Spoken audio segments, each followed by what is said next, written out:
சர்க்கரையே இல்லாம நம்ம உணவு எடுத்துக்கிட்டோம் அப்படின்னா நம்ம உடம்புல 17 விதமான அதிசயங்கள் மாற்றங்கள் நடக்கும். கை கால்கள் வலி, மூட்டு வலி, உடல் சம்பந்தமான பிரச்சனைகள் எதுவும் இல்லாம நம்ம ரொம்ப ஆரோக்கியமா இருக்கலாம். உடல் உபாதைகள் எதுவா இருந்தாலும் சரி, டேப்லெட் எடுத்து சரியாகல அப்படின்னா சர்க்கரை போட்டு டீ குடிச்சாலும் சர்க்கரை உணவுகள் எடுத்துக்கிட்டாலும் நிச்சயமா உடம்பு நமக்கு சரியாகாது. டயட்டும் வேணாம், ஜிம்முக்கு நம்ம போக வேண்டாம், தானாவே நம்ம வெயிட் லாஸ் ஆகலாம். எப்படின்னு பாத்தீங்கன்னா சர்க்கரை அளவு குறைஞ்சும். சர்க்கரை நம்ம உடம்ப பாத்தீங்கன்னா அதிகமா கெடுத்து வச்சிருக்கோம். இன்சுலின் அதிகமா இருக்கும், இதனால சர்க்கரையின் அளவு அதிகமாயிடும்.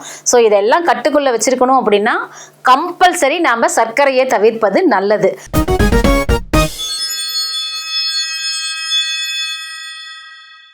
வணக்கம் நேயர்களே, இன்னைக்கு நாம ஒரு நல்ல தகவலை பத்தி பார்க்க போறோம். தூங்கி எந்திரிச்ச உடனே நம்ம தண்ணி குடிக்கிறோமோ இல்ல, நிறைய பேர் பெட் காஃபி குடிக்கிற பழக்கம் இருக்கும். கூடுமான வரைக்கும் டீ காஃபியை தவிர்க்கிறது ரொம்ப நல்லது. சர்க்கரையே இல்லாம நம்ம உணவு எடுத்துக்கிட்டோம் அப்படின்னா நம்ம உடம்புல 17 விதமான அதிசயங்கள் மாற்றங்கள் நடக்கும். அது என்னன்னு பார்க்கலாம். தினமும் நீங்க சாப்பிடுற சாப்பாட்டுல சர்க்கரை அளவு அதிகமா இருந்தாலும் சரி, குறைஞ்சாலும் சரி, சர்க்கரையே இல்லாம இருந்துச்சு அப்படின்னா நம்ம கை கால்கள் வலி, மூட்டு வலி, உடல் சம்பந்தமான பிரச்சனைகள் எதுவும் இல்லாம நம்ம ரொம்ப ஆரோக்கியமா இருக்கலாம். இது பாத்தீங்கன்னா 21 நாள் இதை நம்ம ஃபாலோ பண்ணாலே அப்படியே கண்டினியூஸா நம்ம அதை லைஃப் டைம் கொண்டுட்டு வரலாம்.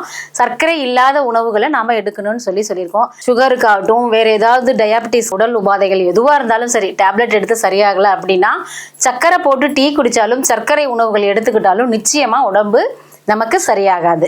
ஸோ இந்த 21 நாள் நம்ம எப்படி சர்க்கரை இல்லாம உணவுகளை எடுத்துக்கலாங்கிறதையும் பார்க்கலாம்.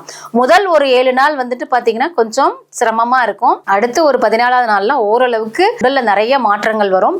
அதை வச்சே நம்ம கண்டுபிடிச்சிடலாம். அடுத்த 21வது நாள் வரைக்கும் நம்ம உடம்புல நிறைய பிரச்சனைகள் இல்லாம நம்ம உடம்பு நல்ல அழகாக நம்ம செதுக்கி வச்சிருக்கோம். அப்போ அதை நீங்க அப்படியே ஃபாலோ பண்ணிட்டே வந்தீங்கன்னா லைஃப் லாங் நீங்க சர்க்கரை இல்லாம சாப்பிட்டீங்க அப்படின்னா நீண்ட நாள் உயிர் வாழலாம். சர்க்கரை நீங்க அதிகமா எடுத்துக்கிட்டீங்க அப்படின்னா உங்க மூளை களைப்பாகும். இதனால நம்ம பாத்தீங்கன்னா பயம், பதட்டம், படபடப்பு இது எல்லாமே அதிகமா நமக்கு வந்துடும்.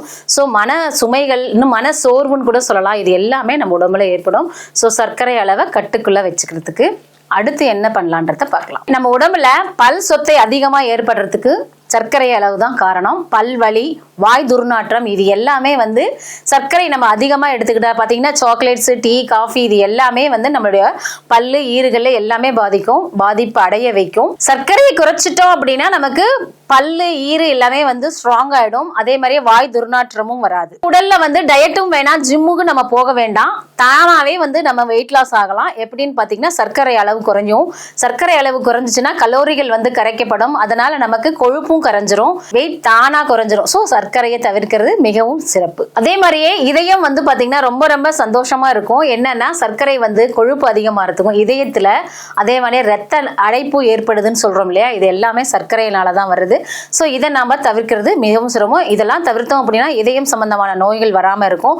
இதயமும் ரொம்ப ஆரோக்கியமா ஹாப்பியா இருக்கும். நான் ஆல்ரெடி சொல்லியிருப்பேன், தூங்க போறதுக்கு முன்னாடி சர்க்கரை இல்லாத பால் குடிக்கணும்னு. அதே மாதிரிதான் கண்டினியூஸா நீங்க பண்ணணும். சர்க்கரையை தவிர்த்தீங்க அப்படின்னா நல்லாவே தூங்கலாம். நல்லா தூங்கணும் அப்படின்னா ஆரோக்கியமா இருப்போம். நல்ல டீப் ஸ்லீப் நம்ம போனோம் அப்படின்னா காலையில நல்லா ஃப்ரெஷ்ஷாவே நம்மளுடைய வேலைகளை அன்றாடம் செய்யறதுக்கு ரொம்ப சுறுசுறுப்பா இருப்போம். அதாவது நிறைய பேர் பாருங்க, டீ கடைக்கு போனோம் அப்படின்னா சர்க்கரை கொஞ்சம் தூக்கலா போட்டு டீ போட்டு தாங்கன்னு சொல்லுவாங்க. அதாவது சர்க்கரை அதிகமா சேர்த்துக்கிட்டோம் அப்படின்னா மூளை சுறுசுறுப்பா இருக்கும்னு நிறைய பேர் சொல்லுவாங்க. இது ஃபேக்கு. சர்க்கரையை நம்ம எவ்வளவுக்கு எவ்வளவு குறைக்கிறோமோ அவ்வளவுக்கு அவ்வளவு உடம்புக்கு நல்லது. இந்த சர்க்கரையை நீங்க அதிகமா எடுத்துக்கிறதுனாலதான் உங்களுக்கு சோர்வெல்லாம் வரும். ஆல்ரெடி எடுத்துட்டு இருக்கிறவங்க இனிமே அவாய்ட் பண்ணிடுறது ரொம்ப ரொம்ப நல்லது. சர்க்கரை போட்டு நம்ம என்ன உணவு எடுத்துக்கிட்டாலும் சரி, உடல் வலிக்கும், மூட்டு வலிக்கும், எலும்பு எல்லாமே வலிக்கும். இது சர்க்கரை நம்ம குறைச்சோம் அப்படின்னா நமக்கு இந்த வலிகள் எதுவுமே இல்லாம நல்லா வலி இல்லாத ஒரு வாழ்க்கையை வாழலாம். சர்க்கரையை நம்ம கம்மி பண்ணிட்டு இருக்கும்போது நம்ம உடலை ரொம்ப ஸ்ட்ரென்தனா வச்சிருக்கும். நம்மளுடைய வாழ்நாளை அதிகரிக்கும். அடிக்கடி சளி காய்ச்சல் வராது. முக்கியமா நமக்கு ஜலதோஷமும் பிடிக்கிறதுக்கு வாய்ப்பே இல்லை. சர்க்கரை அதிகமா எடுத்துக்கும் போது முகம் எல்லாம் கரும் புள்ளி அதிகமா வந்துரும், முதுமை தோற்றம் வந்துரும், களைப்பாவும் இருப்போம். சோ சர்க்கரையை குறைச்சிட்டோம் அப்படின்னா இது எதுவுமே இருக்காது, முகம் பொலிவா இருக்கும், நாமளும் நல்ல ஒரு அழகான க்ளோ கிடைக்கும். சர்க்கரையை நிறைய பேர் மசாஜ் பண்ணுவோம் இல்லையா, சோ அந்த மாதிரி பண்ணிட்டோம்னா இன்னும் பெஸ்ட். இன்டேக்கா எடுக்காதீங்க. சர்க்கரை அளவு அதிகமாக இருந்துச்சுன்னா உடம்புல நிறைய பிரச்சனைகள் வரும். அது எதுவுமே வராம நம்ம பாதுகாக்கலாம். டயாபெட்டிஸ் அபாயம் பாத்தீங்கன்னா இது வந்து ஒரே நாள்ல வராது. கிட்டத்தட்ட இது தொடர்ந்து ஒரு 10 to 12 வருஷம் நம்ம உடம்புல இருக்கும். ஸோ அதை நீங்க கண்ட்ரோல் பண்ணீங்க அப்படின்னா, கண்ட்ரோல் பண்ணும்போது அன்னைக்கே அது கண்ட்ரோலா இருக்கும். நீங்க அதை நல்லாவே கவனிப்பீங்க. இன்னைக்கே நம்ம வந்து சர்க்கரை அளவை குறைச்சோம் அப்படின்னா இன்சுலின் அளவு வந்து சரியா இருக்கும்னு வச்சுக்கோங்களேன். அதே மாதிரியே உடல் சோர்வு, எரிச்சல் இதெல்லாம் அதிகமா இருந்துச்சுன்னா நம்ம உடம்புல வந்து கால் பாதம் கூட சொல்லுவாங்க. எரிச்சல் அதிகமா இருந்துச்சு அப்படின்னா நமக்கு வந்துட்டு சர்க்கரையோட அளவு அதிகமா இருக்குன்னு அர்த்தம். உடனடியா மருத்துவரை அணுகணும்.